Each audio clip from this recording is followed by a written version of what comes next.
Hi guys, it's Lizzie from the Academy team, and today I'm going to be going through my top tips for flying your drone. Now, if you haven't already, please check out Connor's video on top tips for setting up your drone pre-flight.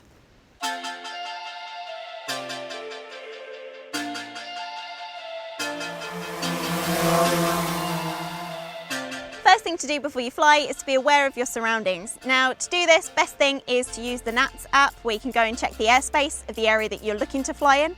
That way you can make sure you're not in any restricted space or near any aerodromes. Once you've done that, it's always advised to go on a recce as well. That way you can check for yourself whether there are any telephone pylons which might cause a bit of interference with the drone, any railway tracks, any tall trees, if you're in a valley or anything like that, just so you can be aware of your surroundings when you actually get there and you want to fly. Before you take off, it's important to make sure you've got the volume turned up on your mobile phone. So if, like me, you're using the DJI Go app, you'll be able to hear that robot lady say to you that you're locked onto all of your satellites for strong GPS signal. And it is advised you don't take off until you are in green for the easiest type of flying. And it will also tell you when your home point has been updated. And that is really important to make sure that it's updated to your current home location. Now, if for any reason you get into trouble while flying your drone, such as dramatic battery loss, then when you hit return to home, you know it's going to turn to the location that you're in currently, not a previous location of where you took it flying, which might be 300-400 miles away from here.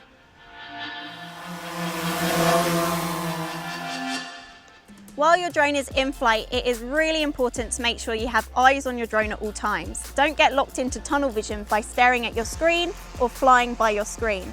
As part of the drone code, you need to make sure you have visual line of sight at all times.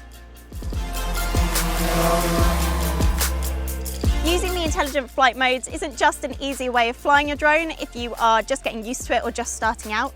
It also adds a really nice creative spin to whatever it is you're trying to capture, whether that is active track and you're locked onto maybe a person or an animal or something and it's moving, or whether you're using orbit, so you've got a fixed point and you're just doing a 360-degree rotation around it. It can add a really nice dynamic movement to your shot.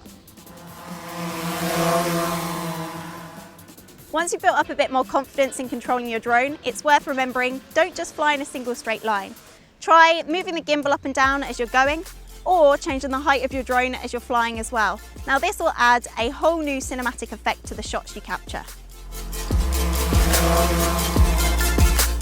Those are just a few of my tips. If you've got any of your own, please comment them below. I hope you've enjoyed watching, and don't forget to subscribe to our channel or hit like on this video and smash that bell icon so you stay up to date on all of our latest releases.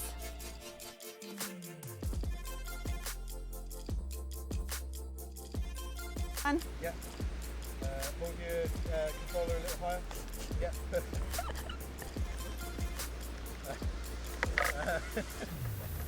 Okay, yeah.